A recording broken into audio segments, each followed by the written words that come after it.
Recording in progress.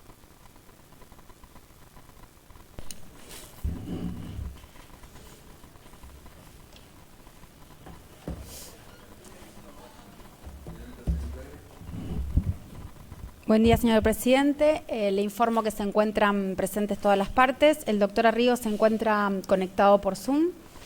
Los imputados Ortiz y González Belkis no se hicieron presentes el día de la fecha por cuestiones laborales. La imputada Díaz por cuestiones de salud. Y tengo entendido que el imputado Giselle hoy intentaba conectarse vía Zoom. Señora secretaria, habría que agregar también que está la doctora Oberlin en forma remota. Yo en algunos minutos me veo. La doctora Oberlin también está conectada, sí. Sí, acá la estamos viendo, señor fiscal. Muchas gracias. Buen día, doctora.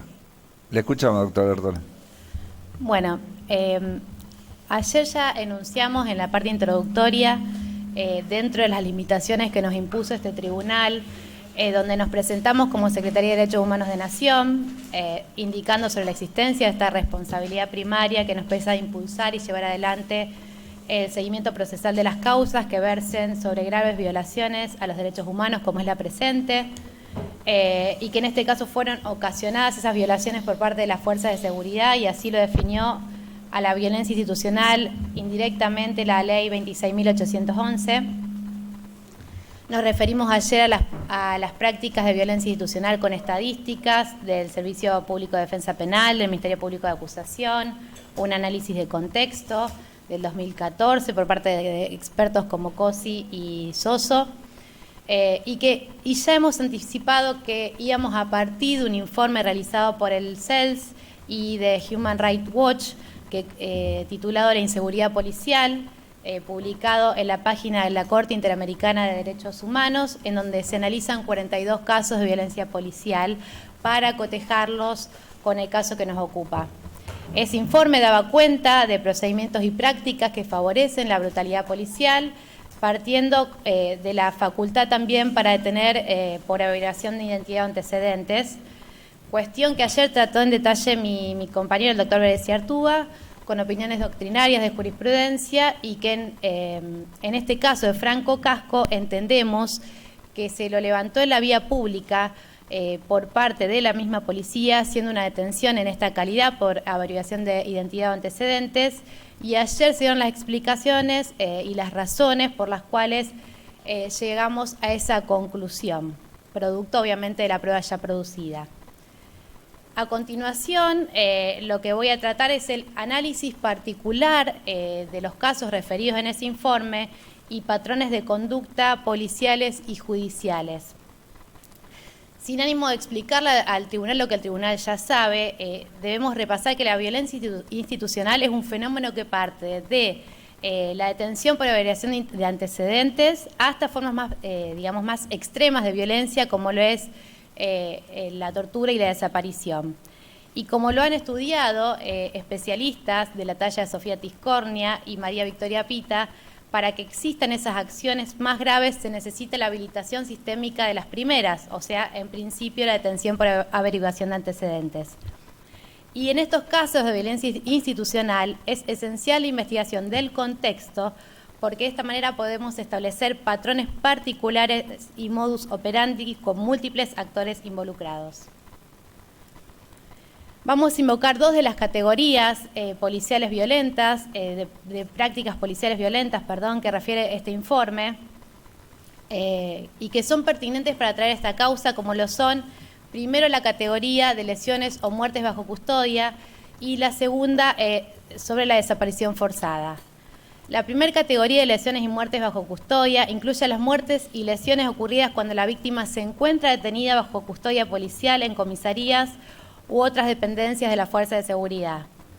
En la Convención contra la Tortura se establece y se impone a la Argentina la obligación de tomar medidas de carácter legislativo, administrativo y judicial para impedir los actos de tortura en todo territorio que esté bajo su jurisdicción.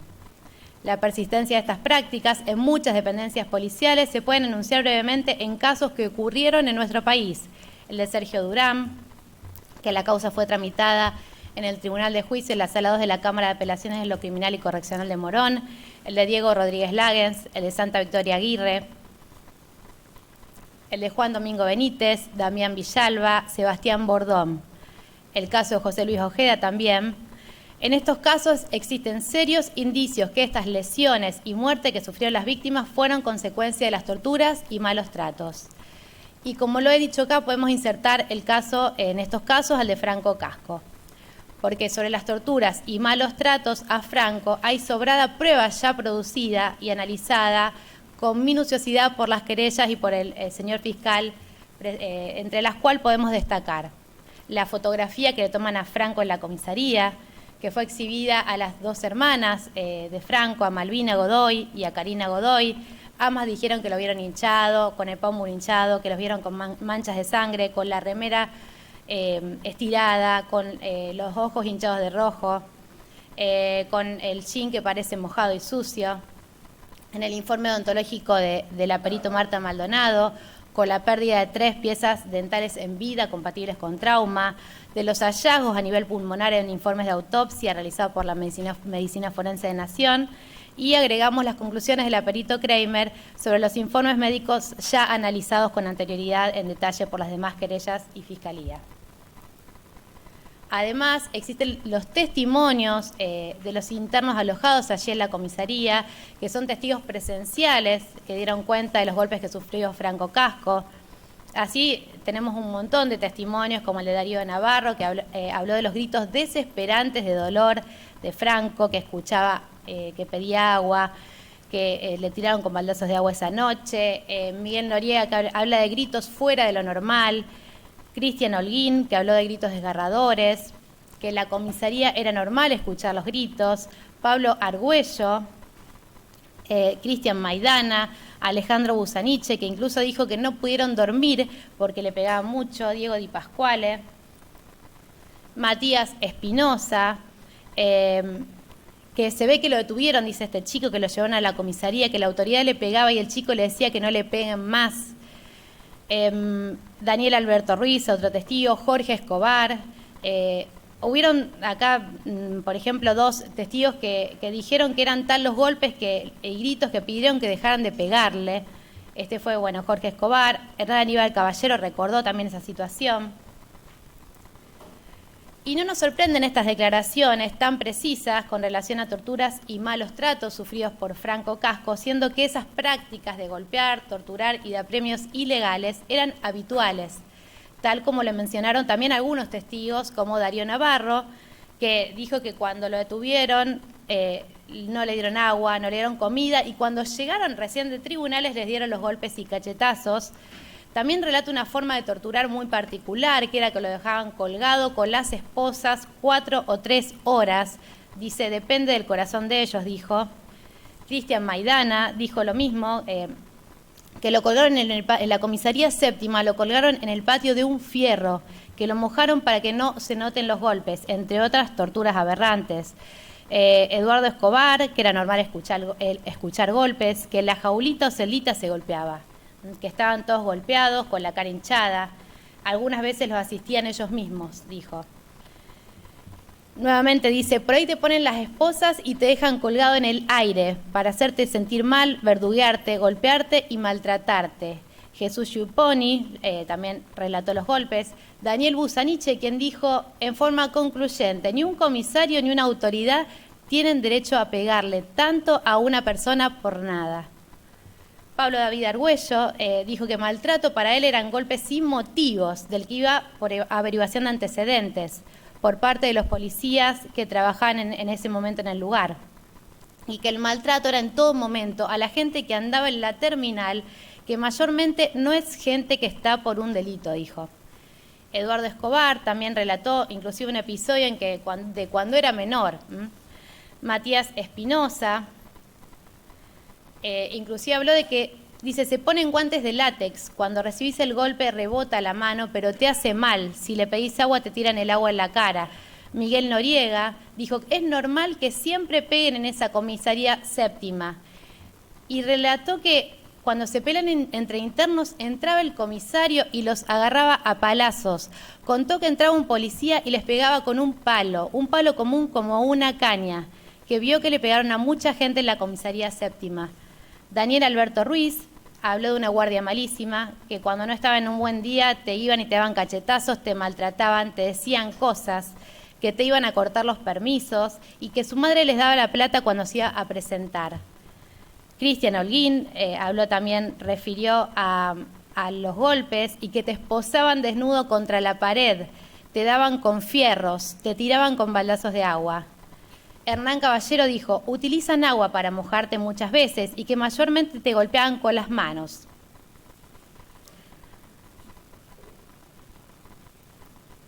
Diego Di Pasquale, lo mismo relató de los golpes. Jorge Escobar dijo, era lógico en la madrugada de la seccional séptima en esos años las palizas que te daban.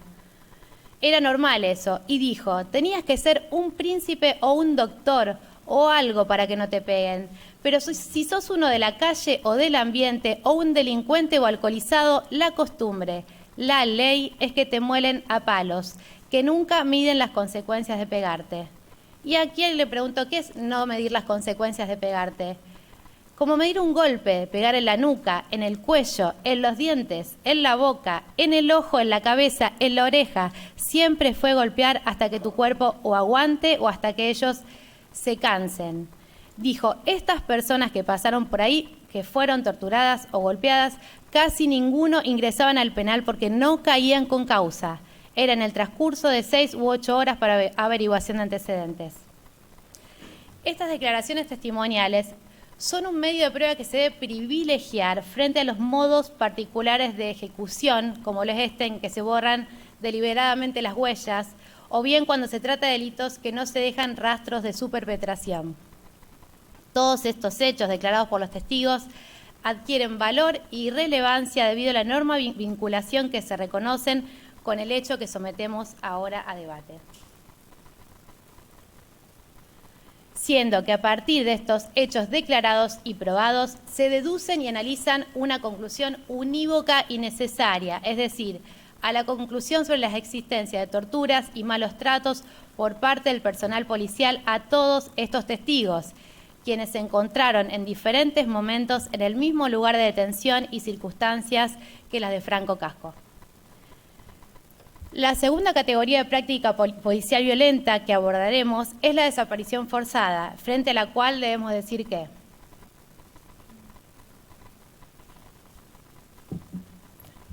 está absolutamente prohibida por las normas de derecho internacional de los derechos humanos, que es una gravísima violación a las obligaciones internacionales de Argentina de garantizar el derecho a la libertad, a la seguridad de las personas y al reconocimiento de la personalidad jurídica de las víctimas, pudiendo conllevar un grave atentado al derecho a la vida.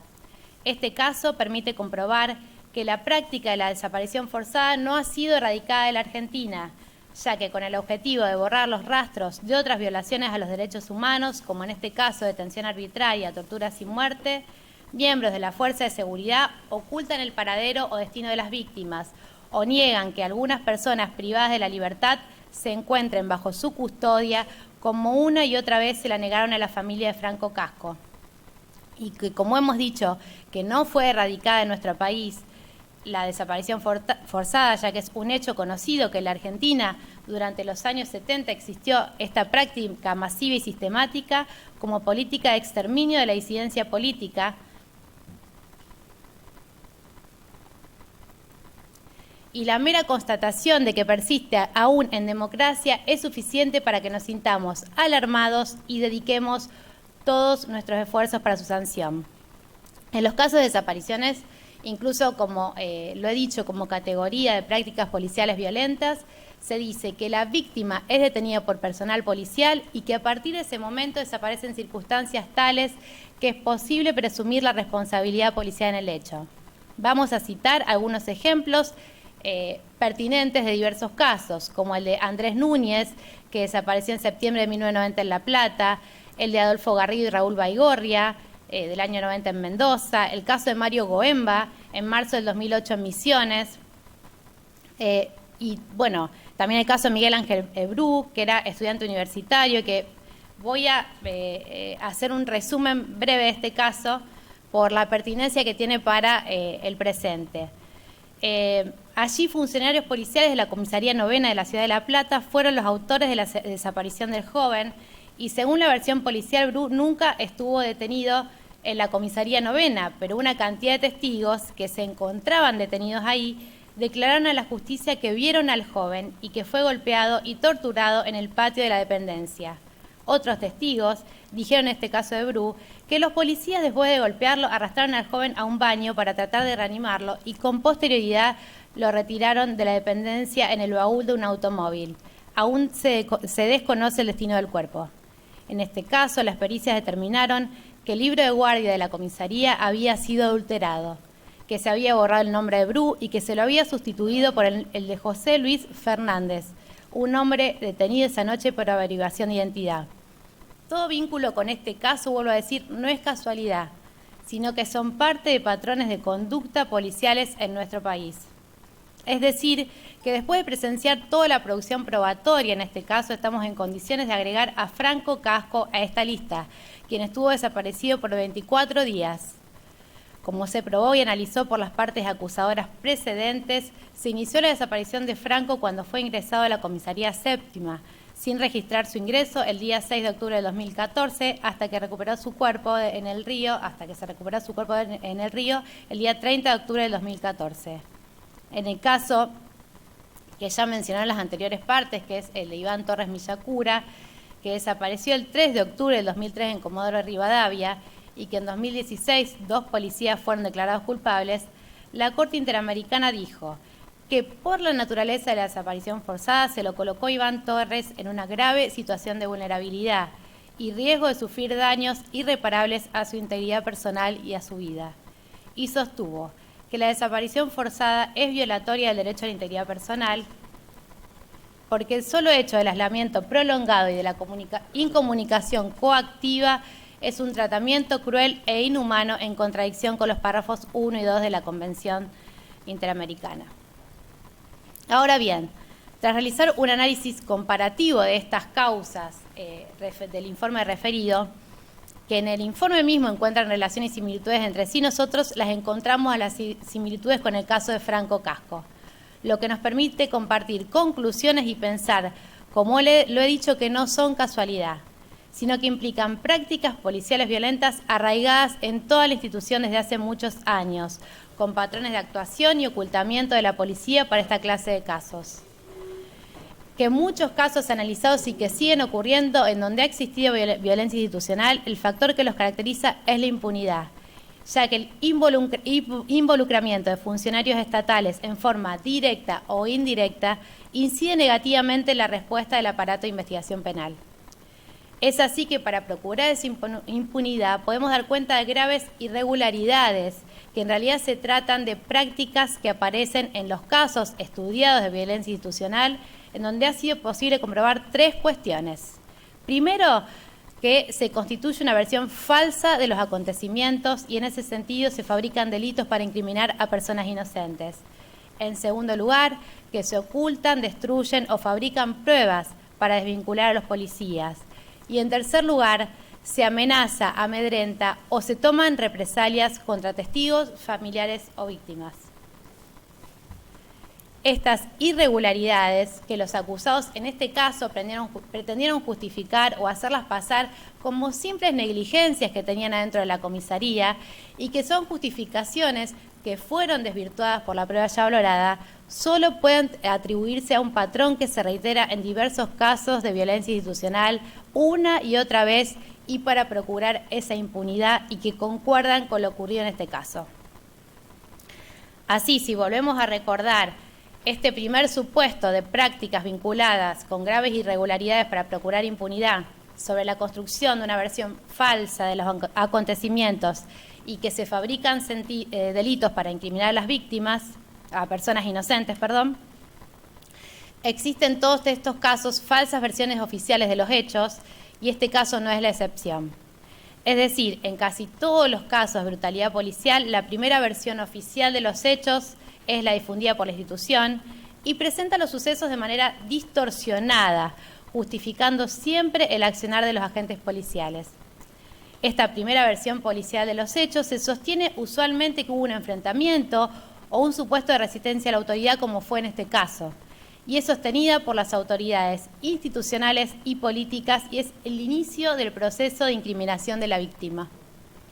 Sobre ello debemos decir que en las 3 semanas de búsqueda en la que los familiares de Franco estuvieron a la cabeza, la misma policía intentó cambiar el eje de esa búsqueda, diciendo que había sido visto caminando por Rosario, que había sido liberado, lo mismo que había cometido un delito, que tenía adicciones y otras falsedades, y estas son versiones que se volvieron a dejar entrever en las preguntas que se le realizaron aquí en audiencia de debate a los familiares de Franco, para desacreditarlo como víctima.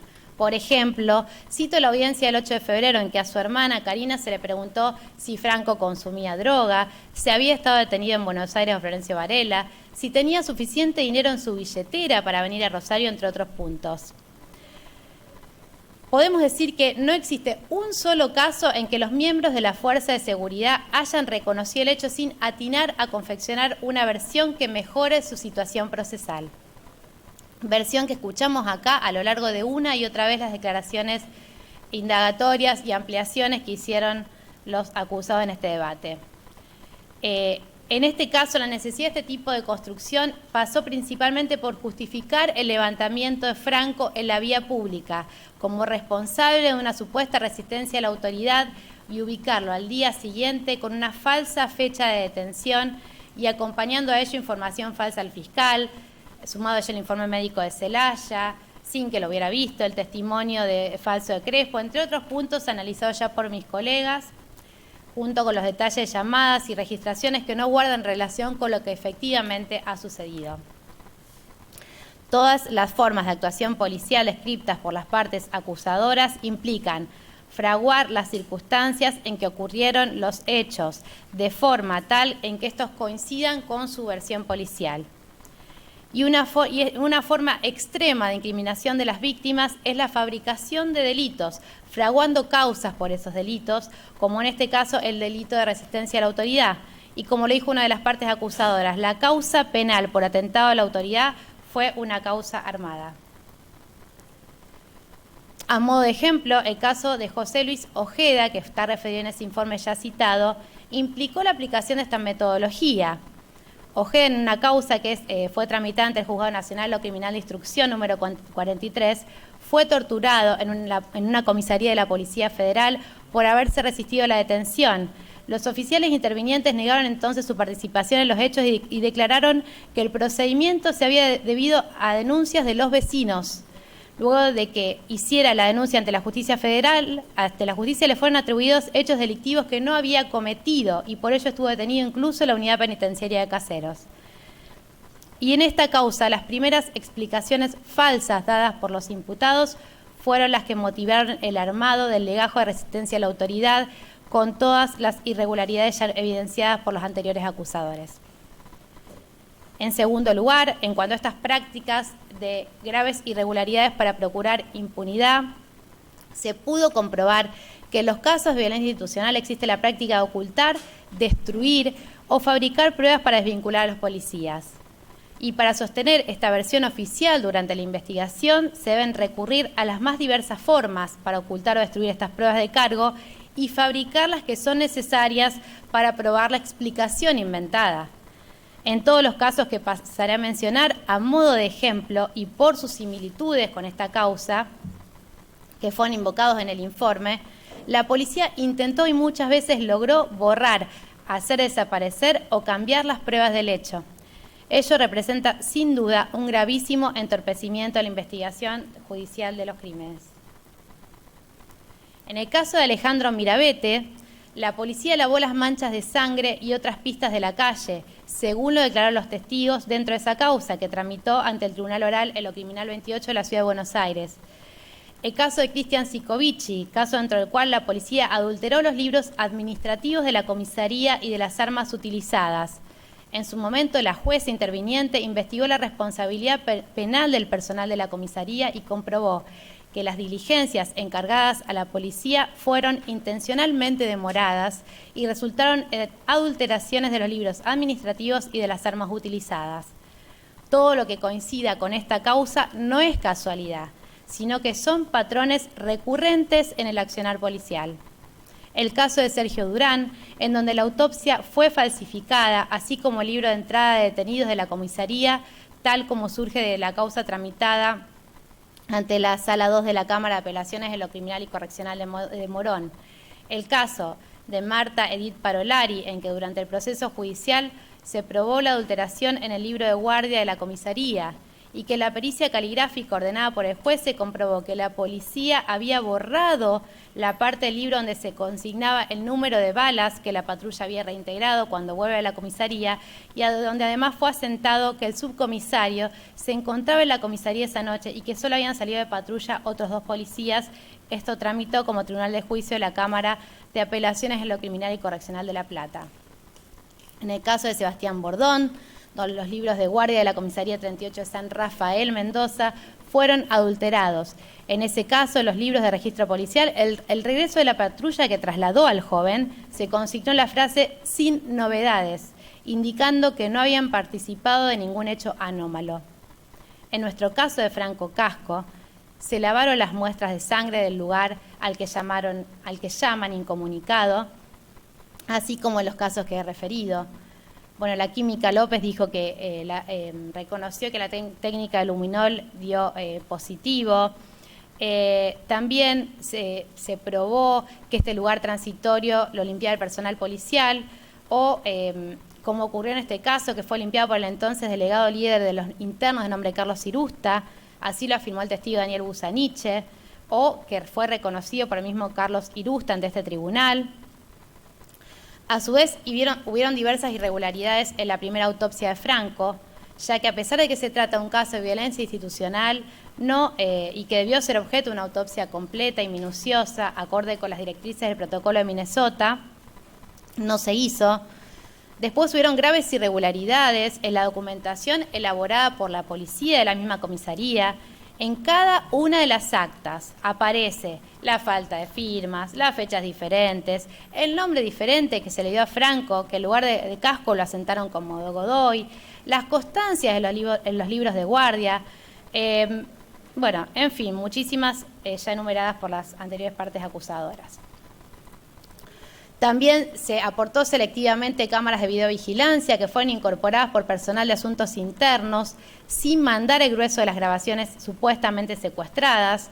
No se mandó ninguna imagen resguardada del día 6 a la noche, ni tampoco las cámaras de videovigilancia cercanas a la plazoleta donde habría sido detenido el llamado Godoy el día 7 al mediodía. Se alteraron los datos de las fotografías tomadas Franco Casco en la comisaría, con todas las evidencias ya analizadas sobre las conclusiones en las pericias realizadas por Asuntos Internos y Gendarmería.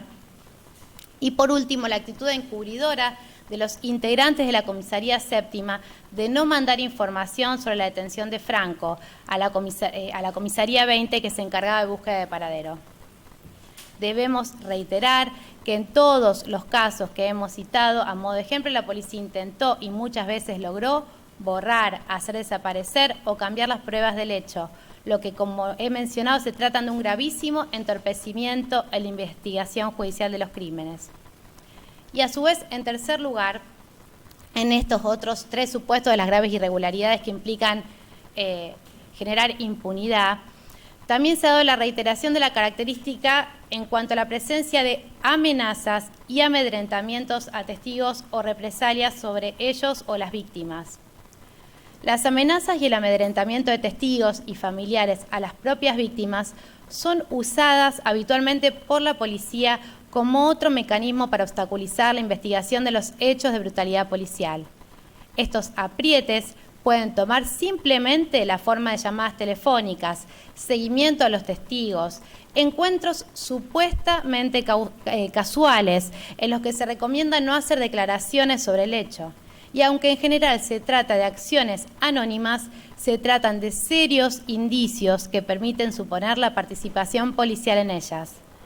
Como ejemplos precedentes podemos dar los casos del asesinato del ingeniero Rodríguez Lagens, en donde un testigo fue llevado a la comisaría donde se le recomendó que no dijese nada de lo que había visto, el caso de Miguel Ángel Bru,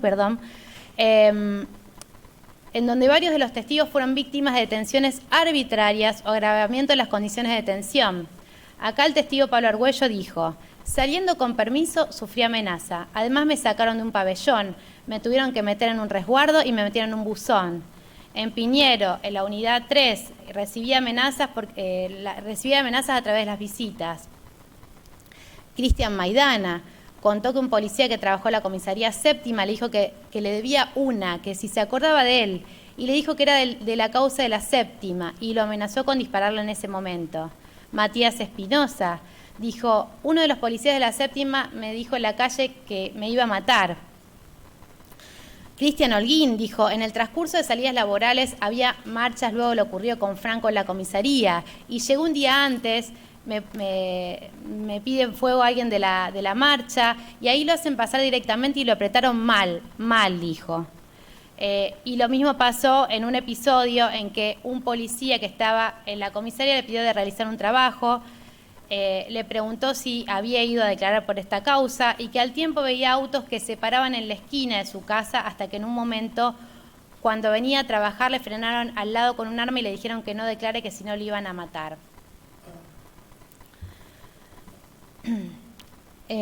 Que hubieron muchos otros casos en nuestro país de testigos amenazados, como el de Aníbal Romero, Javier Rojas Pérez, Roberto Roldán, Cristian Saavedra, los hermanos Monzón, la familia de Sebastián Bordón.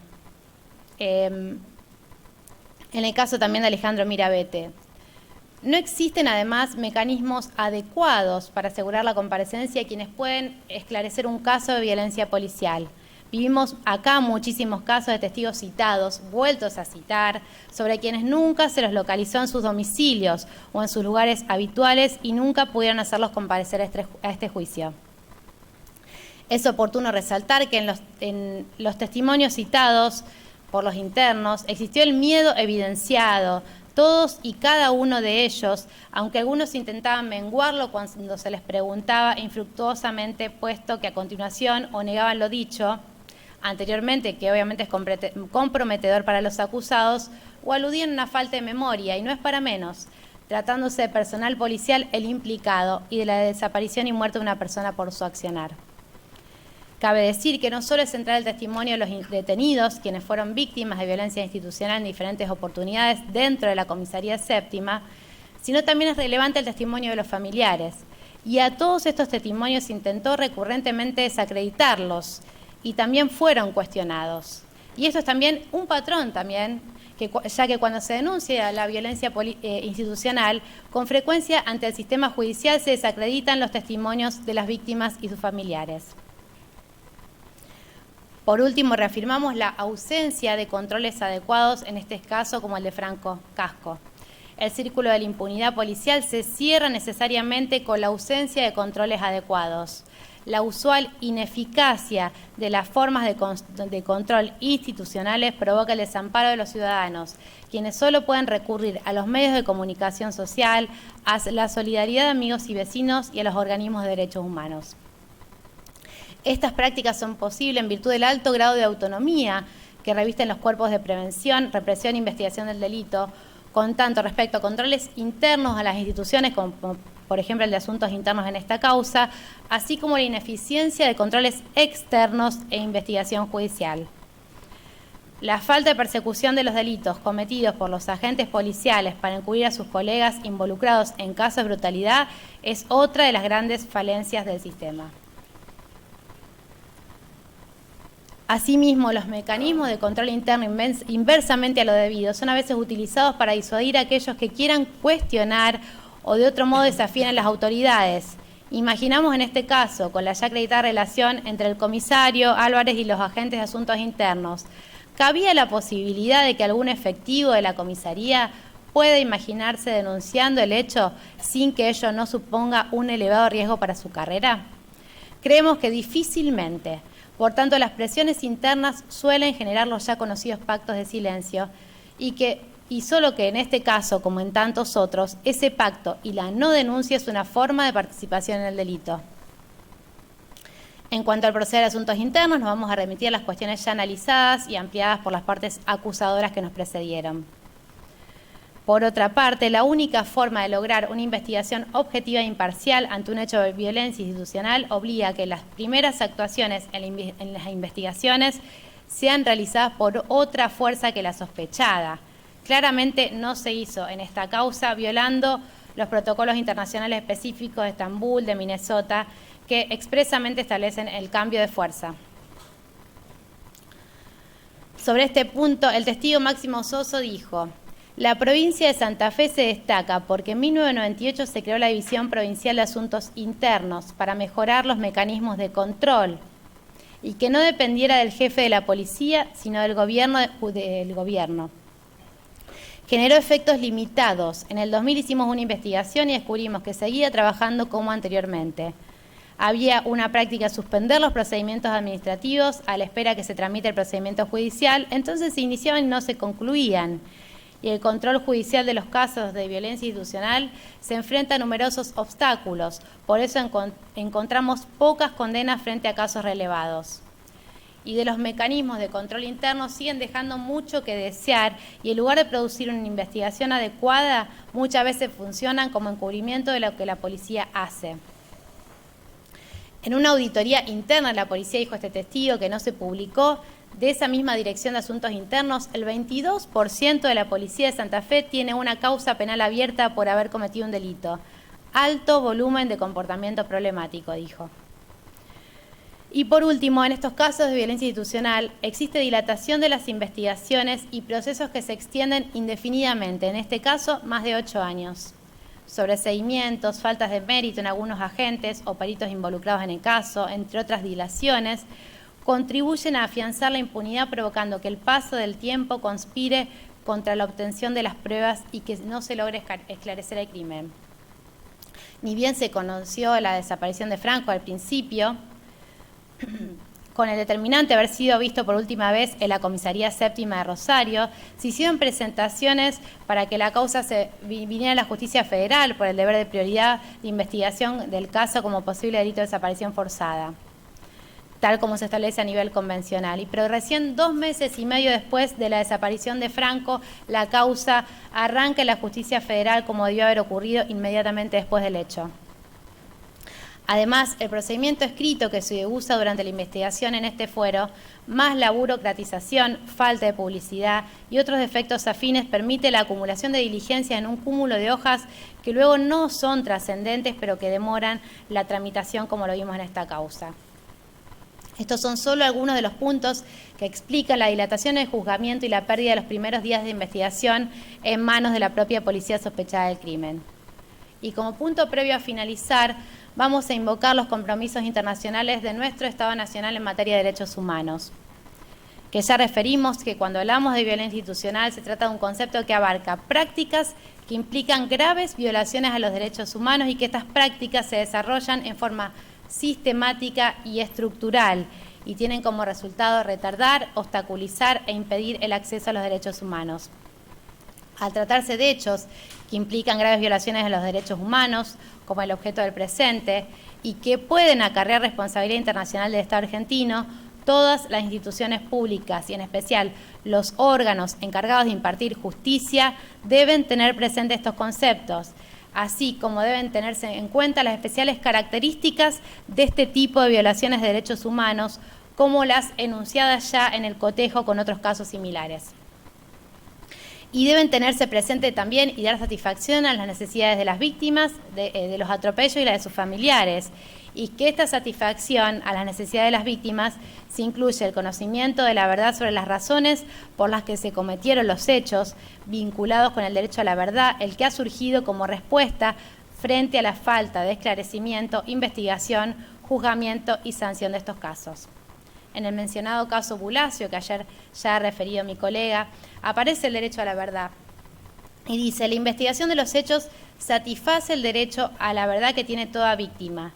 La imposición de una pena al culpable de lo sucedido no solo afirma y comunica a la sociedad la vigencia de la norma transgredida, según las ideas más corrientes de la prevención general positiva, sino que también posee un inequívoco sentido reparador para la víctima y sus familiares. La impunidad no solo alienta la repetición futura de los mismos hechos, sino que impide el efecto reparador que tiene para la víctima la sanción penal. Investigación, averiguación de la verdad, castigo al culpable, acceso a la justicia, recurso judicial efectivo son los elementos que configuran las obligaciones básicas de todo Estado ante la violación del derecho humano, para procurar su reparación y como garantía de que no se repetirá. También en estos casos debe preservarse la tutela judicial efectiva, también como la Corte Interamericana se ha referido en el caso Bulacio. A los jueces, dice, como directores del proceso les cabe una delicada responsabilidad. Por un lado, deben asegurar el cumplimiento de las reglas del debido proceso, posibilitando el ejercicio irrestricto de las garantías del artículo 8 de la Convención Americana, pero por el otro, deben tutelar el derecho de la víctima a la justicia, el artículo 25 de la Convención, que se materializa con el dictado de una sentencia que dirima los hechos y las responsabilidades. En consecuencia, cuando hablamos de protección a los derechos humanos, es más que el mero reconocimiento de la existencia de estos derechos, ya que la idea de violencia institucional como categoría de política pública está guiada por la necesidad de luchar contra la impunidad de los delitos cometidos y de garantizar el derecho de acceso a las víctimas. Existe un deber internacional por los estados de garantizar el pleno ejercicio de los derechos humanos de nuestros habitantes, y nuestro Estado argentino ratificó numerosos tratados internacionales que, a modo de ser breve, no los voy a reiterar, pero voy a enumerar algunos: la Declaración Universal de los Derechos Humanos, la Convención Americana de Derechos Humanos, la Convención contra la Tortura y otros tratos o penas crueles, inhumanos o degradantes, el protocolo facultativo de esa convención, bueno, entre muchos otros.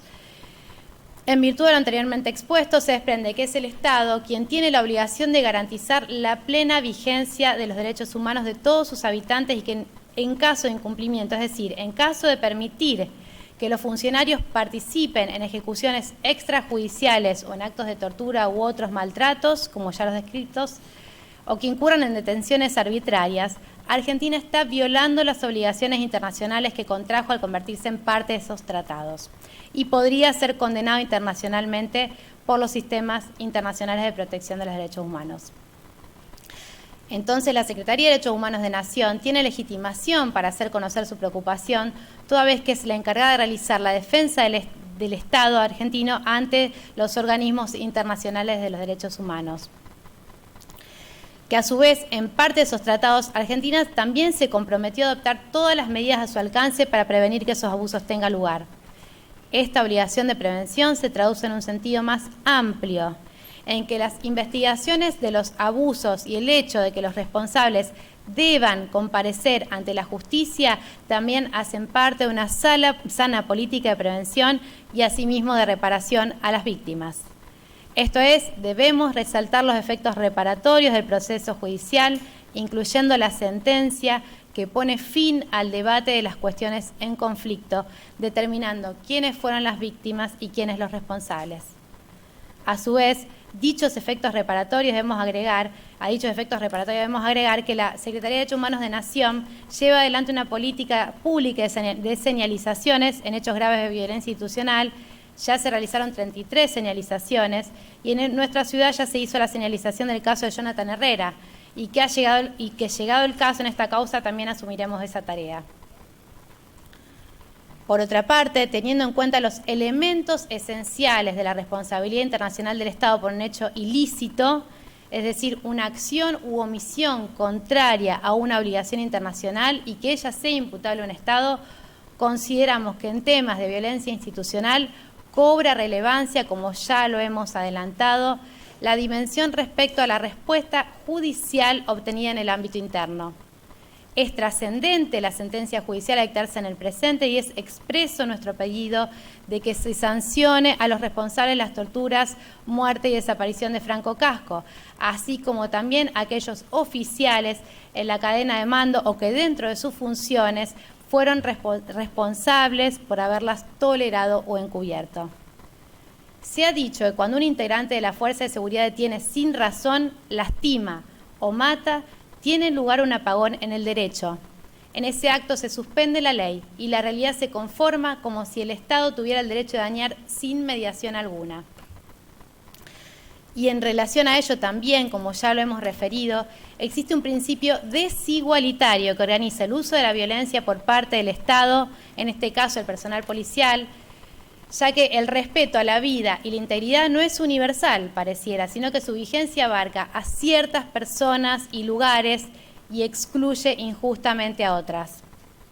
Es de esperar entonces que si las fuerzas policiales se ven implicadas en ejecuciones extrajudiciales, casos de tortura y desaparición forzada, debemos ser enfáticos en que esas prácticas no serán toleradas bajo ninguna circunstancia y que todo abuso será exhaustivamente investigado y que a los responsables se les aplicará el rigor de la ley y que los tribunales de justicia son un instrumento eficaz en la lucha contra la impunidad en los casos de brutalidad policial.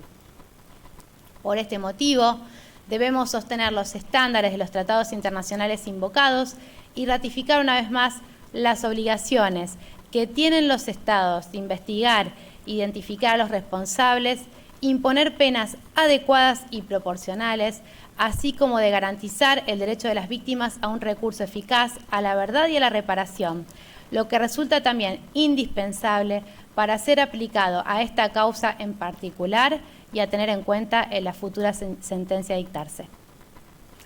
Gracias, doctora. Bien, pasamos entonces a las defensas. Doctor Racamato, inicia usted. Y doctor, ¿usted me permitiría pasar para exponer? Sí, cómo no.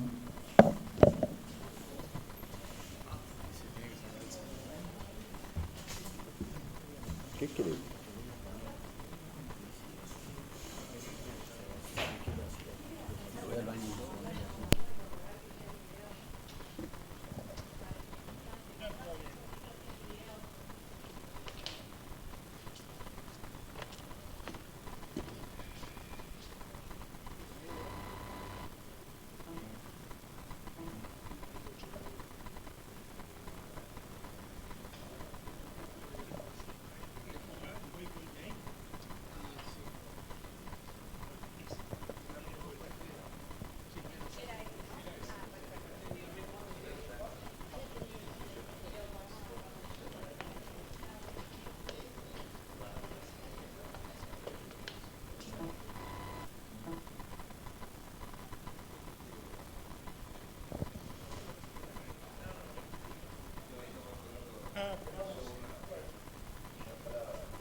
¿Me permite entonces? Adelante, doctor. Señores jueces, doctor Paulucci, doctor Vázquez, doctor Martínez, los conozco hace muchos años, sé de la calidad de jueces que estamos de un magnánimo tribunal. Y hoy, en nombre de Enrique Llanola Rocha, su jefe de la seccional séptima, vengo a proclamar su inocencia, vengo a decir que Enrique Llanola Rocha es no culpable, es inocente de los delitos que le están imputando los distinguidos fiscales, las querellas particulares y, por ejemplo, Nación, que habló recién, todos destacados profesionales, todos, destacado profesional también el fiscal que está por Zoom hoy, que nos gustaría que hubiese estado acá, pero esta es la oportunidad en la que nosotros brevemente podemos señalar qué es lo que hemos visto.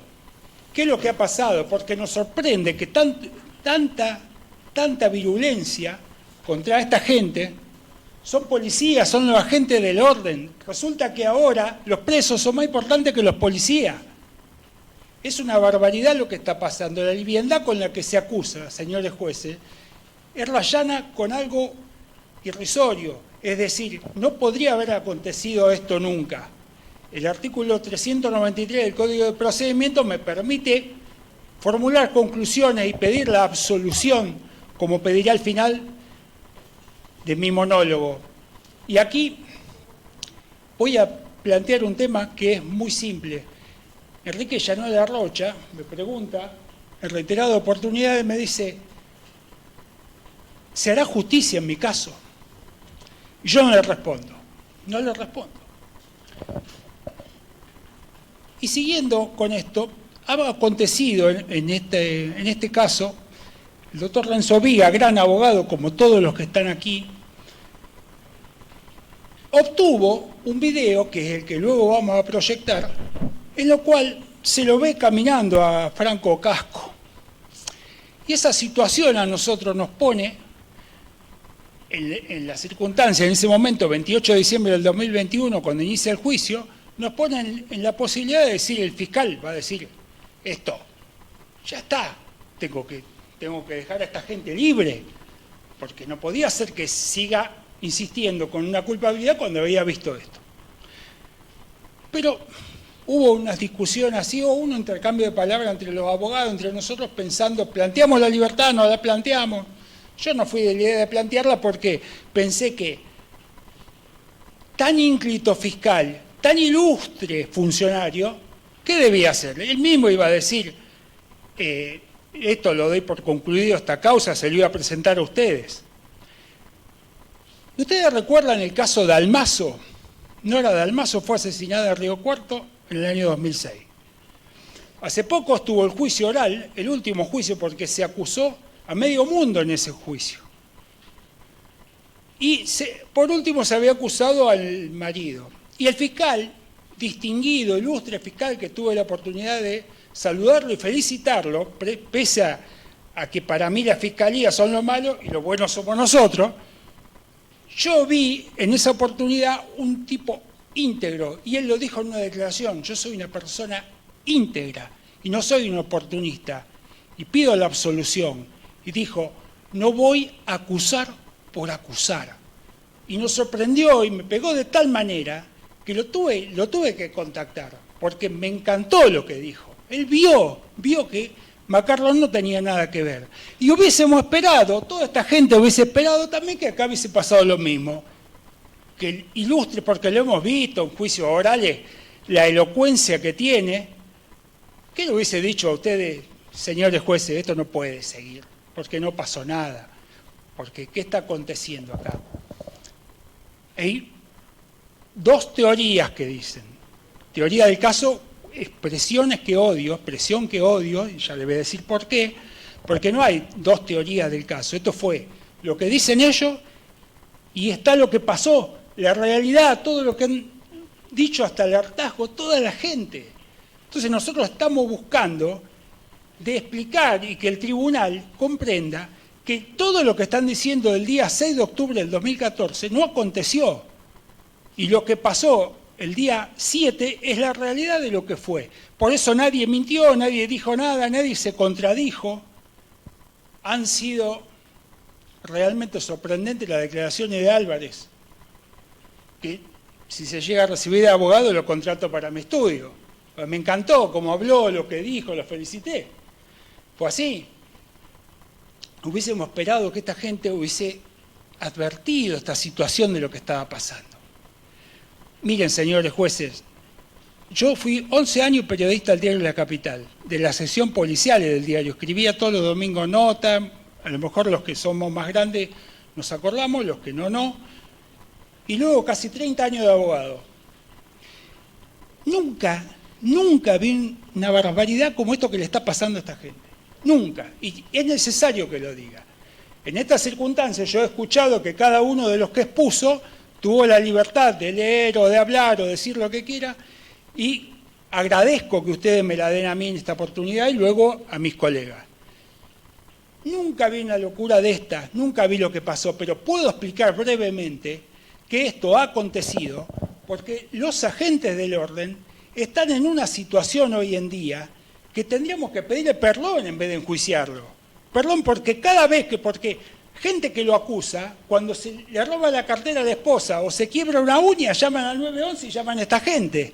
Y le van y le piden por favor. Después cuando están bien y no pasa nada, ahí lo atacan virulentamente. ¿Por qué? Porque en estas circunstancias, en este país que estamos viviendo, el que usa uniforme es un delincuente. Y el que está todo así nomás, esa es la persona que realmente vale y tiene sus derechos humanos. Y entonces Ellos no tienen nada. Ahora bien, me hace acordar esto. ¿Saben por qué pasó esto, señores jueces? La culpa de todo lo que está pasando hoy en materia de seguridad y en materia de lo que indirectamente le repercute a ellos fue un caso muy particular, que fue el cambio de paradigma en la provincia con el advenimiento del socialismo. El socialismo arruinó esta ciudad, esta provincia, porque vino con ese código que tuvimos que ir a copiarlo. Ustedes que saben tanto de derecho, ustedes ven que tengamos que ir a copiar un código a los chilenos. Es una barbaridad lo que ha pasado. Inventar la teoría del caso, o sea, como que hay dos verdades. Una barbaridad que no puede pasar. Y yo recuerdo, así me viene a la memoria, en el año 85, cuando emprendo mi carrera de periodista en el diario, grandes comisarios que uno los respetaba, seguramente ustedes lo conocieron. Cacho Romero. ¿Quién no lo recuerda? Cacho Romero. Gran jefe. Conocía todo lo que sabía. Japonés Perfecto, los hermanos Santana, Nene Fiori, Jorge Populín. Y uno que tenemos la fortuna, señores jueces, tenemos la fortuna de tenerlo cerca. Comisario Gringo Giacometti, famoso comisario, un tipo experimentado, ahora porque le dije esto, después se la agarra conmigo, pero un tipo que la conocía a la calle, como toda esta gente que le he mencionado. ¿Y qué hizo el socialismo? Le sacó la calle a la policía y lo puso contra la pared. Lo puso que pierdan el control de la calle, pierdan el control operacional de lo que se puede pasar en una ciudad. Si se dejaría esto sin policía, sin gendarmes, sin PSA, ¿qué pasaría acá? Esto se descontrola. Y lo que están buscando es que esta gente directamente, cuando venga alguien detenido, digan: pase, señor detenido, ¿quiere que le sirva un té? Y es una barbaridad eso. Pretender eso es una locura. Y no estamos para nada de acuerdo. Esta defensa no está de acuerdo. Quizás muchas cosas de las que exprese, Yanela Rocha no esté de acuerdo conmigo. Pero yo digo lo que yo he vivido y lo que yo siento. Y siento estrictamente que el socialismo ha roto esto. Ha quebrado esta ciudad y esta provincia en materia de seguridad, que es lo único que puedo hablar. Vamos a hablar de un tema, que es: ¿quién es Enrique Yanela Rocha? Enrique Yanela Rocha es el subjefe de la sección séptima a ese momento. Hombre de pocas palabras, eso sí, pocas palabras. Porque no es un tipo que habla mucho ni que tiene grandes conclusiones, pero un hombre de acción, un tipo leal, un tipo que está todo el día trabajando dentro de la seccional. Y le trajo numerosos inconvenientes porque la mujer le decía: pero tantas horas, sabés que es así. ¿Por qué? ¿Por qué saben que es así? Enrique Yanela Rocha es hijo de comisario, sobrino del famoso Beto Llanola, gran comisario de otra época, de la época que les mencionaba, y saben bien de qué estamos hablando, conocen el tema. Esta gente lo que se ha indignado por ver lo que está pasando a este hombre. Gran esposo de Alejandra, gran padre de Nachito, que tiene una discapacidad, y magnánimo tribunal. No le venimos a decir a ustedes que porque tiene un hijo que tiene una discapacidad, ustedes tienen que tener alguna conmiseración. No venimos a dar lástima, venimos a pedir que se haga justicia, que este hombre se vaya a su casa con su hijo, como todos y cada uno de los que está acá imputado, y los que no están presentes también. Esto no puede pasar. O sea, ustedes están viendo, han visto en persona, y por eso yo no les voy a decir a ustedes, la ley dice esto, eso, aquello. No, yo les voy a decir lo que viví, lo que siento y lo que me vengo guardando desde que empezó esta audiencia 6 de diciembre del 2021. Cada uno dice lo que quiere, eso está claro, cada uno expuso lo que quiere. Ahora me toca a mí, y yo voy a decir lo que yo viví. Entonces, Yanela Rocha debe ser respetado, esta gente debe ser respetado. Álvarez, gran comisario, donde había un problema en la jefatura, y lo tengo conocimiento porque lo sé por otro lado, la jefatura, ¿qué hacía? Mandaba a Álvarez. Tipo, se preocupaba, iba negocio por negocio, casa por casa, mire, yo soy el comisario. Y después le pagamos así. Resulta ser que ahora los patos le disparan a la escopeta. Estamos todos dados vuelta. Es una barbaridad lo que estamos haciendo. Vamos a hablar de derecho. Porque muchos pueden decir, es un speech que está desligado del derecho, pero no está desligado. Acá están imputando que el artículo 142 ter, artículo del Código Penal, que exige indudablemente dolo. Y en un momento, el fiscal, cuando hizo su alegato, su conclusión, dijo que no tuvieron intención de matarlo. Supongamos que hubiese pasado así. No tuvieron intención de matarlo. Entonces, si no tuvieron intención, no hay dolo. Y luego, algunos de los que posteriormente expusieron, dijeron no, porque un dolo eventual. No hay ningún dolo eventual. Acá no hay dolo. Si supongamos que fuera la teoría de ellos. No hay aporte criminal. No hay participación, no se desgranó en la teoría lo que es autoría, coautoría y participación primaria y secundaria. Acá se ha llegado a la locura de que personal policial que no revestía carácter, digamos, de fuerza de seguridad, está enjuiciado acá. ¿Cómo van a estar enjuiciados gente que no, ni siquiera porta armas? ¿Cómo esa gente que le pegaba a los presos cuando pasaban? Y ustedes saben, señores jueces, que los presos siempre van a hablan mal de las fiscalías, de las querellas, lógicamente de los tribunales, de todo el que lo persigue, de la policía también. Lo único bueno somos los abogados, ¿vio? Entonces, ¿qué ha pasado? Me dicen a mí, pero esto es cierto, es decir, ¿puede haber tanta carencia de derechos? Sí, porque el principio de inocencia del artículo 1 del Código de Procedimiento no se está ajeno en esto. El artículo 3, el indubio pro reo, ¿qué pasa? Todo esto tiene que ser en favor del reo, no en favor de los presos. Está al revés esta situación. Como le dije antes, no hay aporte criminal y además hay algo muy básico que lo ha enseñado el doctor Martínez cuando daba clase en la facultad, no sé si aún está. ¿Cómo debe ser la conducta? Cualquiera de los abogados acá lo sabemos, quizá alguno de los policías también. La conducta debe ser típica, antijurídica y culpable. Y no lo es. El doctor sabe y ustedes lo conocen de memoria, esto lo han visto 1000 veces. Pero en este caso, esto está ajeno.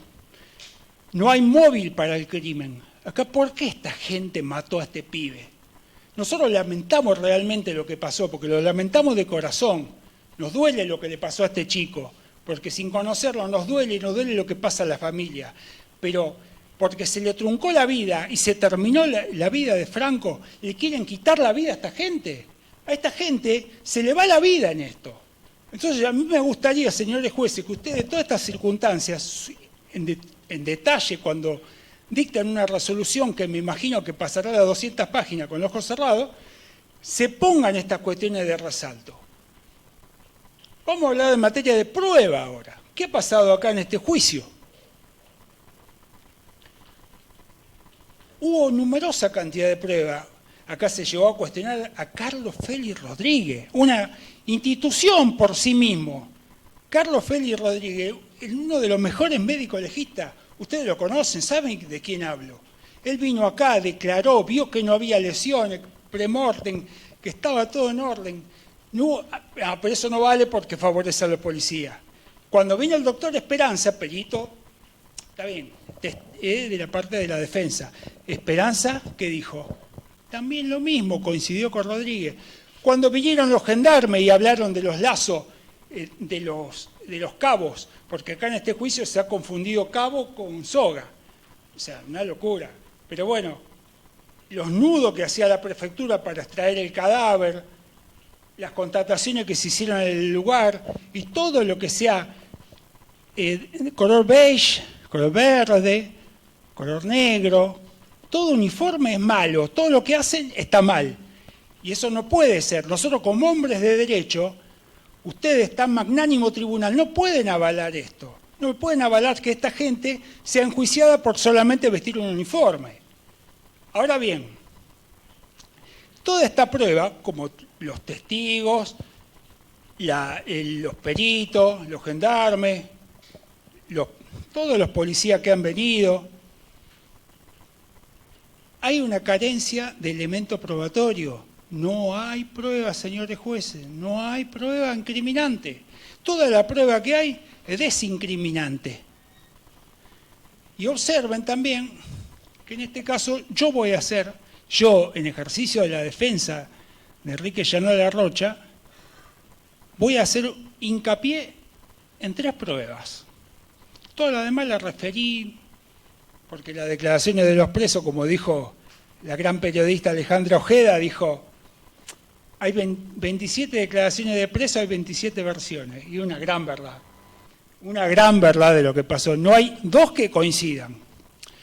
Pero vamos a las 3 pruebas que a mí me interesan, que en nuestra defensa con Enrique nos interesa. La primera de ellas está referida al testimonio de Ariel Saucedo, muy cuestionado acá Ariel Saucedo.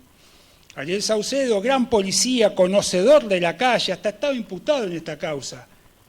Un hombre que la maneja. Cuando Álvarez quería conocer algo de la calle, ¿a quién mandaba? A Saucedo. Saucedo conocía. Saucedo lo ve salir a Franco Casco, lo declaró acá, lo vio salir a Franco Casco 2210. Sale previamente el chico, pidió agua en la canilla que todos vimos en la contratación. De hecho, la canilla que estaba atrás del portón en ese lugar, le dio agua y el chico se fue 2210, se fue caminando, lo vio, no lo contó nadie. Del otro lado, no hay nada que diga lo contrario. Ahora, prueba número 1, y me gustaría que en el dictum ustedes, ínclitos conocedores del derecho, nos digan a nosotros acerca de estas 3 cuestiones que yo estoy planteando. Primero, testimonio de Saucedo. Segunda cuestión, nosotros no estábamos de acuerdo con un reconocimiento que se iba a hacer en rueda de personas porque era para los presos pescar en la pecera. Que se sabía que todos eran policías y lo podían ir nomenclando a cada uno. Bueno, palabras más, palabras menos, el testigo Daniel Ruiz vino acá se paró, los tenía ahí en la pantalla y los dijo, ustedes, yo le vamos a mostrar y usted va a decir quiénes son cada uno. Y fue enumerando y diciendo y hablando. En lo que a mí concierne, yo solamente voy a hablar de Llanola Rocha, lo que dijo sobre él. Vino así, aquello, y como estaban en distintas filas, porque no alcanzaban la pantalla en la imagen, pasó a la otra en la que estaba Enrique Llanola Rocha y le dice, y le dice el fiscal, palabra más, palabra menos, porque me puedo equivocar en esto. Y lo señala Llanola Rocha y dice, no, pero fue así, no, Tito, pero es más bueno, es su jefe. Pero ¿cómo? Le dice el fiscal, ¿no pega? No, ¿qué va a pegar si es más bueno? Y yo le juro que yo se lo dije a él en su momento, porque él no estaba acá, estaba allá arriba. Fui y le dije, mira, ¿no te reconoció? Pues lo que había pasado era una cosa increíble, a lo que también esperábamos que la fiscalía o las querellas digan, che, este tipo no tiene nada que ver. ¿Quién lo está acusando? Pero bueno, pasó. Ese testimonio de Ruiz, que está diciendo que todos le pegan y que le había anunciado a varios que le habían pegado, que Llanola Rocha dijo que es bueno, que no pega. Y es verdad que no pega. Es un tipo que trabaja, es un tipo que está al servicio de la comunidad, como se brinda la imagen de la policía. Segundo punto fue. Tercer punto y último que voy a tocar con relación a la prueba, es el que le voy a pedir al operador que me pase el video contundente, rotundo, firme, de que el hombre salió de la seccional la noche del día 7, señores jueces. La noche del día 7. ¿Me lo podés pasar?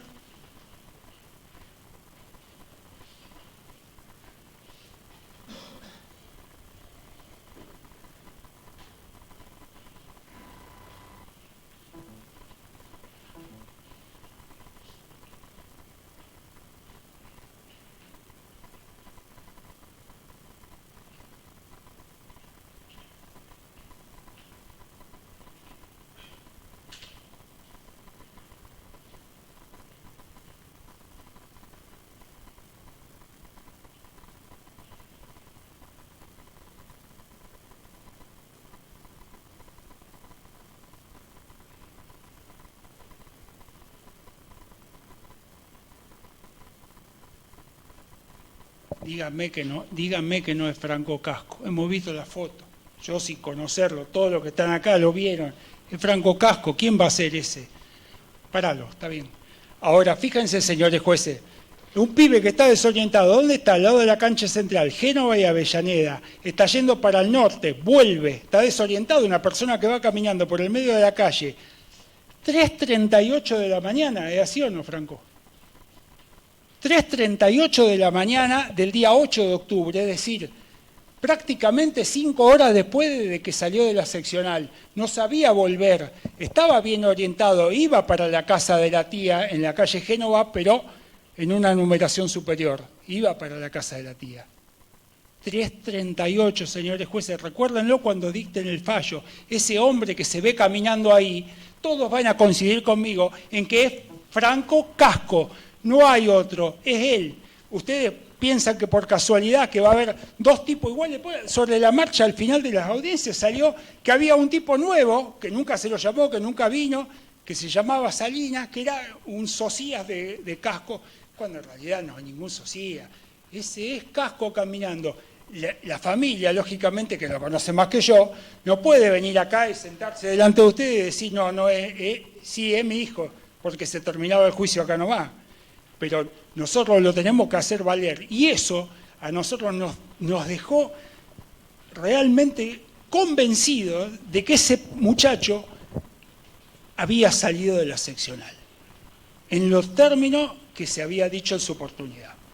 Ahora fíjense, señores jueces, el día 6 dicen que fue todo lo que pasó, dice la querella, el ilustre fiscal, se sostiene. Y en esto el día 6, ahora, ¿quién lo trajo a la seccional? ¿A dónde lo detuvieron? ¿Cuál fue el patrullero que lo llevó, el móvil policial? Nadie, no hay nada, no hay nada. ¿Cuándo entró? ¿Quién lo vio? ¿A dónde se asentó? ¿Alguna cámara, por ventura, como esa cámara linda que por suerte tienen todos los imputados? ¿Alguna cámara de esa nos está diciendo que entró, que fue detenido, que iba con un policía? Nadie, porque realmente no aconteció, señores jueces. El día 6 no aconteció. Por ende, como dije antes, no hay ningún móvil para el crimen. Ahora, fíjense, en toda la prueba que se ha dicho acá hubo una prueba enorme, hubo grandes testimonios, hubo momentos de tensión, momentos de conocimiento, momentos de aburrimiento, por mi parte por lo menos.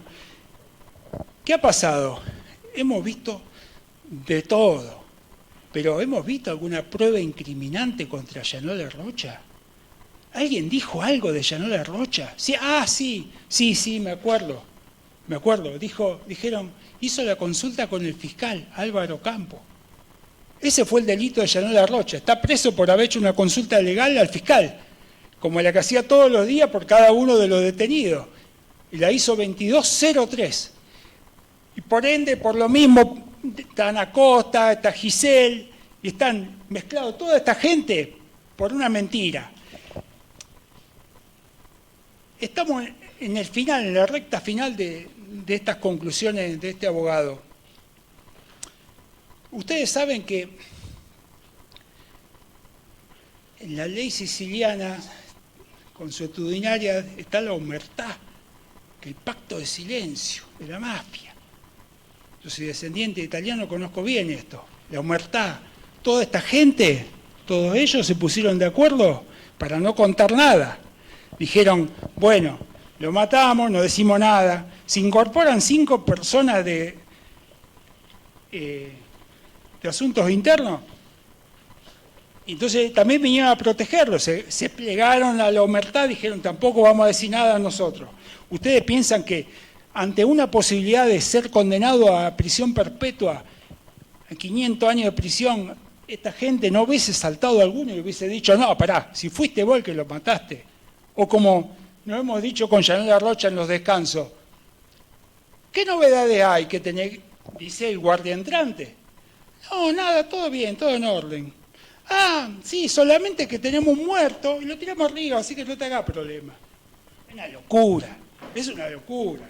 Y la burla, el sarcasmo de lo que lleva esto, ustedes imagínense, ¿quién se va a hacer cargo de lo que hizo otro? Supongamos que haya sido como ellos dicen, que la mataron a los golpes dentro del penal. ¿Y qué hicieron ellos? Dijeron, bueno, a ver, fueron hablando uno por uno, diciéndole, ustedes no digan nada porque si no van a tener problemas. Todos ustedes van a ser enjuiciados. Por favor, una barbaridad que nunca se podría haber aceptado. Hay un fallo reciente, 18 de octubre del 2022, para que no digan que uno habla macana nada más y no habla cosas de derecho, pero un fallo de 18 de octubre del 2022 de la Corte Suprema de Justicia de la Nación, en la cual libera de responsabilidad funcional al jefe médico de un centro de detención clandestina en la causa Viñones Reinaldo sobre desaparición de menores, de bebés en definitiva. Ese fallo es lo que se le aplica estrictamente a Jean Larrocha. ¿Qué sabía Jean Larrocha de esto? ¿En qué momento alguno de los detenidos dice, sí, lo vimos entrar a tal y tal? Que yo por supuesto que no les creo, pero supongamos, ¿pero quién dice que Jean Larrocha hizo algo? Sí, trabajaba en la seccional, y sí, trabajaba en la seccional. Supongamos que él no hubiese hecho la consulta fiscal. ¿Qué prueba había contra él? Ninguna. Se hizo la consulta fiscal. Cuando mandamos el oficio, porque Álvaro Campos, gran fiscal y mejor juez, nos contesta el oficio, yo le pregunto cómo fue el diálogo con él. Y él dice, fue de lo más normal. ¿Estaba nervioso o no estaba nervioso? ¿Nervioso por qué iba a estar? Era ilógico. Tenía un tipo ahí detenido como tantos otros que tiene y lo tenía que liberar. Simplemente así. Me vuelve a preguntarle que Jean Larrocha si será justicia en su caso. Señores jueces y toda la gente que está acá reunida con nosotros, yo le digo que esta vez sí le respondí. Esta vez digo que va a ser absuelto de culpa y cargo, que va a ser limpiado su buen nombre y honor y que esto se va a terminar. Establezco y peticiono las reservas constitucionales para recurrir a casación o eventualmente por la antigua y siempre vigente Ley 48, artículo 14 y siguientes de recurso extraordinario federal. Por ende, para concluir, en términos claros, concretos y precisos, señores jueces, le peticiono que tengan presente lo que les he expresado. Segundo, que dicten resolución absolviendo de culpa y cargo a todos, ¿no? Pero hablo por mi cliente, a Enrique Jean Larrocha, sin que este proceso haya afectado su buen nombre y honor. Y si ustedes así lo disponen, será estricta justicia. Muchas gracias. Muchas gracias a usted, doctor. Doctor Agnoli, continúa. Señor presidente, no sé si me tengo que parar o lo puedo hacer desde acá. Como usted quiera. Bueno, muchas gracias. Bueno, el alegato de esta defensa va a tener una estructura que primero voy a hablar de lo que no se habla en este juicio, pero lamentablemente lo voy a tener que mencionar.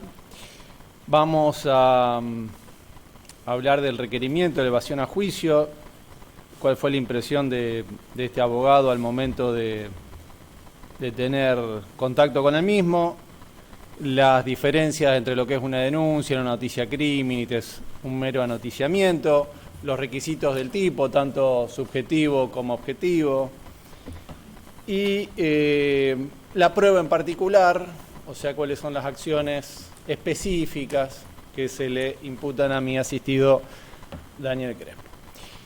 Bueno, como dije, primero, ¿de qué no estamos hablando? Y esto me veo obligado a hacer una reflexión previa a los señores jueces, en virtud de lo que entiendo una desafortunada intervención de la querella justamente de la institución a la que pertenezco, que ha tildado al señor Crespo como que existía una connivencia con la policía.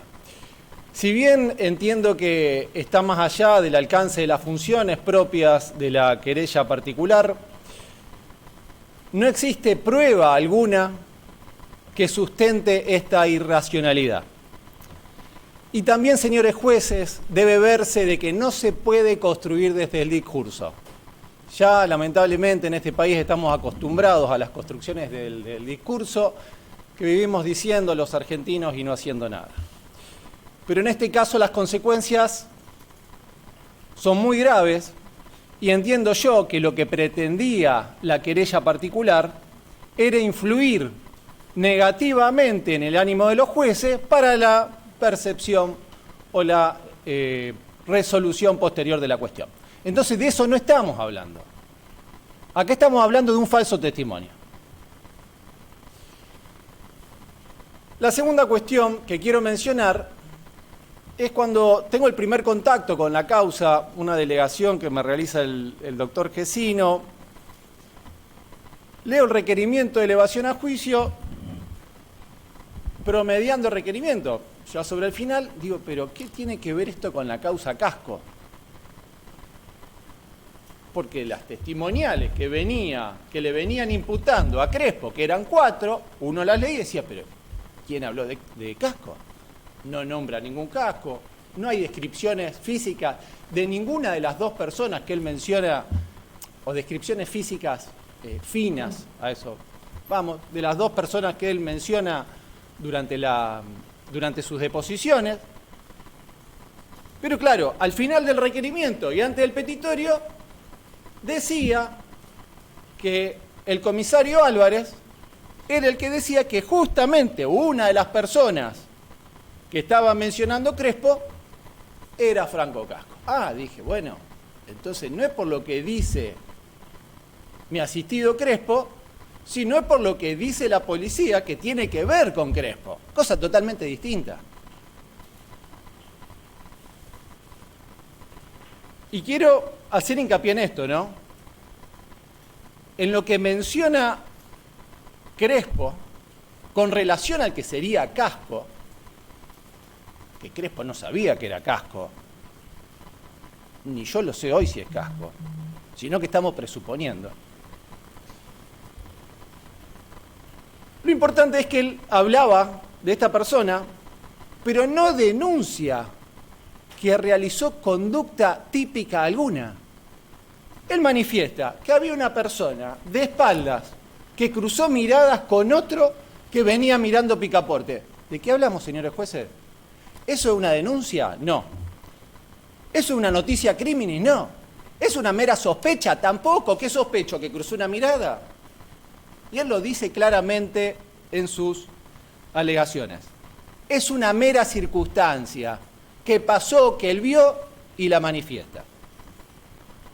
Y otra cosa que quiero hacer hincapié sobre lo que menciona Crespo es que, como lo dije recién, no hay descripciones físicas de detalles.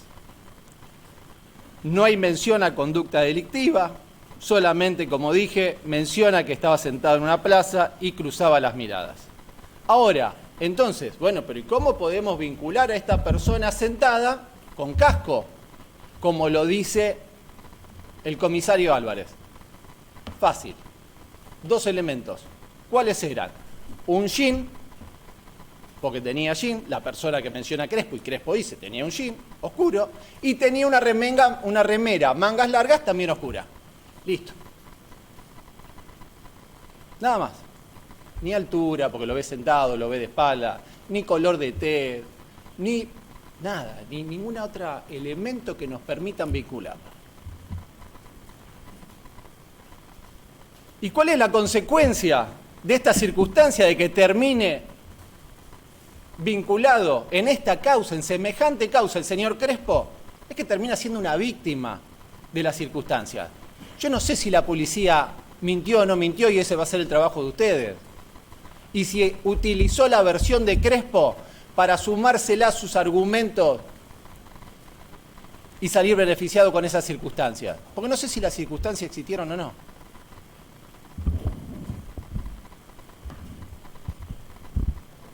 Pero sí sé que Crespo es una víctima.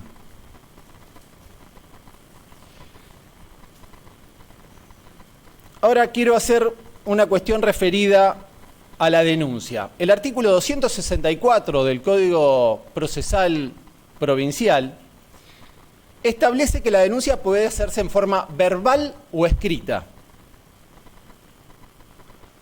No obstante que Crespo hace la denuncia verbal, denuncia si tomamos que está refiriendo a algún delito, que como dije antes, cuestión que por lo menos esta defensa no lo ve. Y la policía, a posteriori, a las horas, él estaba comiendo con la familia, después del llamado que hace, lo llama y le dice, vení, así dejamos asentadas tales circunstancias. Crespo va y relata lo mismo, o la circunstancia que pasó, ¿no? Lo que él vio. Ahora, como les dije, si el artículo establecía que la denuncia podía hacerse verbalmente, ¿para qué lo llama la policía?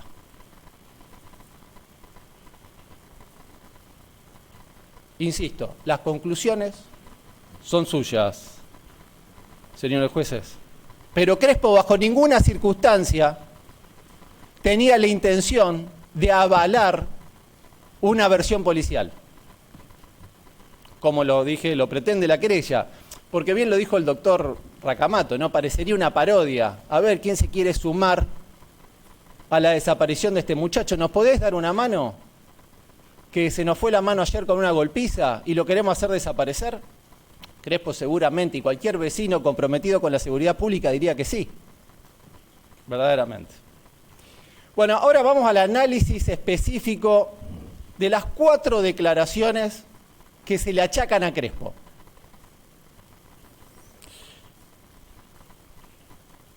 Hay 2, señores jueces, que de entrada deben ser descartadas. ¿Por qué? Porque no tienen juramento de decir verdad, porque no se le explicaron las sanciones del falso testimonio y ni siquiera se le leyó el artículo 275 del Código Penal. ¿Cuáles son esas declaraciones? La primera, la prestada el 31 del 10 de 2014 en la sede del Ministerio Público de la Acusación. Y la segunda, la prestada el 28 del 10 de 2014, prestada en la sede de Asuntos Internos del Ministerio de Seguridad de la provincia de Santa Fe. Señores jueces, no se cumplieron los requisitos formales. Y no es una mera formalidad que lleva que es una exigencia ritual. No, sino que tiene un contenido muy importante para los tribunales de justicia. Y ustedes justamente, cada vez que comparece un testigo ante sus estrados, lo primero que le preguntan es, ¿le leyeron las disposiciones del 275? No, o no me acuerdo. Bueno, el señor presidente agarra el Código Penal y le lee de nuevo las disposiciones. Y eso no es una mera información para que el testigo sepa, no. Eso tiene un carácter netamente necesario para la constitución del falso testimonio. Bueno, pero entonces, ¿qué pasa con estas 2 declaraciones? Deben ser dejadas de lado justamente porque está faltando un requisito del tipo normativo, lo que conduce a la tipicidad de la conducta y a la absolución con relación a estas 2. Ahora bien, si también tenemos en cuenta que el llamado que hace Crespo a la comisaría, y vamos a poner el peor de los supuestos, estaba denunciando un hecho ilícito. Vamos a poner ese supuesto. Entonces es una denuncia. ¿Y qué dice la doctrina? Si era denunciante, ¿puede ser también testigo? Uno de los autores que más estudió el tema se llama Moreno y hace una distinción afirmando que el denunciante, al igual que el querellante, no son testigos, sino partes o auxiliares de la justicia, por lo cual, si han realizado imputaciones falsas, se los podrá imputar por el delito de calumnias o injurias. Entonces estamos sacando por un lado 2 declaraciones que no se le había comunicado que tenían que decir verdad o prestar juramento, nada, absolutamente nada. Si sacamos por el otro la primera, la que se presta ante la comisaría, ante el llamado, que era la denuncia, ¿qué nos queda?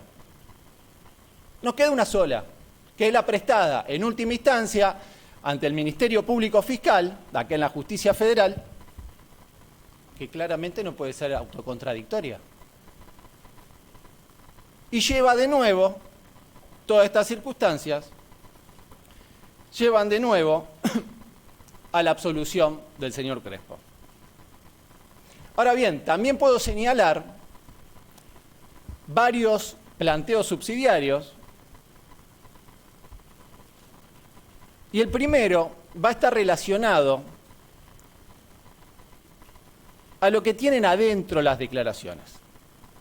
¿A cuáles eran las declaraciones contradictorias señaladas por los acusadores? Y encontramos dos. La número 1, si Crespo llamó o no llamó a la comisaría o al 911 antes de llamar a Álvarez, esa es la número 1. Y la otra, ¿a quién vio en la parte trasera del automóvil? ¿A quién vio? Porque sin duda vio a alguien. Y eso lo mantiene invariablemente en todas las declaraciones. Ahora bien, estas dos cuestiones, a poco que se ahonde en el tipo penal, son cuestiones que no han perturbado ni atacado gravemente el desenvolvimiento de la Administración de Justicia, que es el tipo penal resguardado. La falsedad, establece la doctrina, debe ser idónea como medio para desviar la actuación de los jueces. Ahora bien, esta doctrina es dona en este caso particular. Ahora bien, los señores jueces, en algún momento, y esto lo van a tener que resolver, ¿no? En algún momento, estas circunstancias que al entender de esta defensa son nimias, ¿desviaron su atención? ¿Los induce a algún error? La reconstrucción histórica de los hechos, como señala de D'Alessio, ¿se va a ver frustrada por estas dos circunstancias? Mi respuesta es no, pero es la mía. Ahora bien, a esto que le estoy hablando de la conducta, en definitiva, cuál es la contradicción, debo sumar lo dicho por el señor fiscal en su alegato. Y, discúlpeme, es muy chiquito, lo voy a citar textualmente, porque dice, estas declaraciones mendaces del imputado, si bien no perjudicaron la investigación, sí eran penalmente relevantes, puesto que podrían potencial, generar en el juez un error en la averiguación de la verdad. Acá resalto dos cosas, que de alguna manera ya lo he hecho, ¿no? No perjudicaron la investigación y podrían haber generado o podrían generar en ustedes un error. Bueno, de nuevo la oportunidad de contestarlo en la sentencia. Ahora bien, como para esta defensa la respuesta es no, o sea, ustedes no se equivocan con esta circunstancia, no los marea, no los lleva por otro camino, vamos a tener la falta de lesividad de la conducta. Si la conducta no tiene lesibilidad, no ataca el tipo, si no ataca el tipo es atípica, y si es atípica conduce a la absolución. Ahora bien, lo que sí deben ver los señores jueces al momento de resolver es que en lo esencial Crespo no se contradijo. Él habló de un muchacho de lentes que caminaba por su barrio cuando salía con su esposa y su hijo a comer en un restaurante. Estaban saliendo, él sale de la casa, ve a esta gente, ve a esta persona de lentes que miraba las puertas de arriba para abajo de los domicilios vecinos, además, hasta el del mismo, que lo sigue, que en el seguimiento de esta persona en un momento cruza la vista, como dije, con alguien que estaba sentado, cruza la vista y aclara, no sé si se conocían, si no se conocían. Sigue caminando el muchacho este y él sigue con el de lentes, hasta que en un momento lo pierde, por calle Bordavere. Ahora, minutos después, él ve a una persona sentada en la parte trasera del automóvil policial. Y él presupone, porque nunca se verá nada, sino que presupone, y en todas las declaraciones, más allá de la que no prestó juramento ni se le hizo saber los derechos, bueno, no serían derechos, no se le hizo saber las sanciones, en ningún momento dio la certeza sobre la existencia de que la persona que estaba sentada en la parte de atrás del móvil sea la misma persona que cruzó mirada y estaba sentada en la plaza. Nunca lo dijo. Entonces, insisto y vuelvo. En lo fundamental, Crespo mantuvo siempre la misma versión. Ahora, ¿cuál es la consecuencia jurídica de esto? Y se relaciona con el tipo subjetivo, la falta de dolo. Ya que no existió voluntad de deponer apartándose de la verdad. Y por eso nuevamente voy a pedir la absolución. Otro planteo subsidiario que va a hacer esta defensa, y que ya se hizo en anteriores instancias, desde que tomó la causa el doctor Gesino allá por la instrucción, fue la suspensión o el pedido de suspensión del juicio a prueba. La pena solicitada por la Fiscalía General, 3 años condicional, le permite a esta defensa reeditar en esta instancia el pedido bajo las mismas condiciones que oportunamente se ofrecieran. Por eso lo dejo desde ya planteado. Otra de las cuestiones sobre la que quiero hacer hincapié es el tema de las agravantes. Pongámosle que el tribunal decide la culpabilidad, pongámosle que no hace de nuevo lugar a la suspensión del juicio a prueba, va a tener que graduar la pena. Y la Fiscalía, para solicitar la agravante, utiliza 2 argumentos.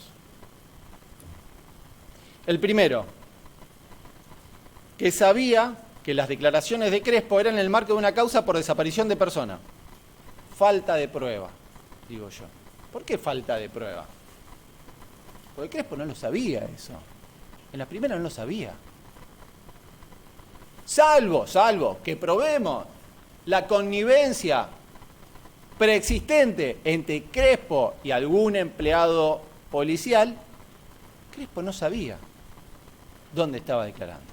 Es más, yo calculo que si Crespo tenía conocimiento de que iba a terminar acá sentado por lo que hizo, ni llamaba a la policía, que se roben todos los picaportes, la casa y todo lo que quieran. La segunda cuestión, o lo segundo que usa la Fiscalía para agravar el pedido y llevarlo estos 3 años apartándose de una manera exorbitante del mínimo, es que la denuncia dio origen a la causa por resistencia a la autoridad. Pero Crespo, ¿qué tiene que ver con eso? La resistencia fue algo que menciona la policía, que intenta probar la policía, pero que Crespo no tiene nada que ver. Es una cuestión de la policía. Entonces, ninguna de las 2 agravantes pueden ser utilizadas como justificación para apartarlo del mínimo. Y en consecuencia le voy a solicitar al tribunal que si después de todos los planteos que se realizó, ustedes deciden condenarlo, sea el mínimo legal. Y por último, el día de ayer, una de las querellas particulares, la última, solicitó que se lo condene a Crespo a la pena de 4 años, pero ya no en virtud del primer párrafo del 275, sino que se fue al segundo párrafo, que prevé un agravante. Pero la cuestión fundamental es que no explicó el por qué. ¿Por qué lo metemos en el segundo párrafo? Y si no explica por qué, esta defensa no se puede defender de los no por qué. Y si no nos podemos defender, hay una causal clara de arbitrariedad. Esta arbitrariedad, de hecho, establecida pretorianamente en millones de fallos por nuestra Corte Suprema de Justicia de la Nación. Ahora bien, señores jueces, terminando, quiero señalarles que Crespo era un vecino comprometido con su barrio. Y acá depusieron los testigos que dijeron que él era presidente de la asociación vecinal. Y no solamente de la asociación vecinal, sino que voy a agregar otra cosa que no se sabe. Él trabajaba también en la escuela Burruchaga, donde iba su hijo. Y trabajaba en la comisión. O sea que era un vecino comprometido con todo. Y termina siendo víctima porque termina sentado en un juicio cuando claramente es inocente. Nada más, señores jueces. Muchas gracias. Muchas gracias, doctor. Doctor Rodríguez, hacemos un receso de 15 minutos.